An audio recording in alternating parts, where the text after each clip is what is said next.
Bakas man sa mukha ng mga bagong dating ng mga magsasakang pagod at gutom, hindi nila iniwan ang kanilang mga kasamahan sa Kidapawan City. Balita hatid ni Selima Refran.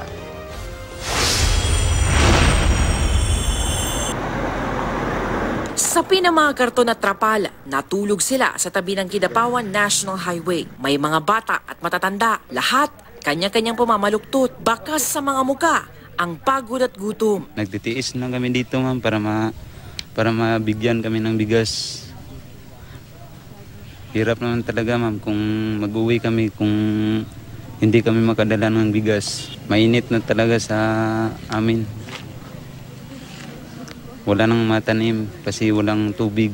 Ang iba, nais malaman ang sitwasyon ng ibang kasama na unang nagbarikada. Nag-aalala kami. Hindi namin alam kung mayroon bang nasugatan sa kasamahan namin kasi marami pong missing eh.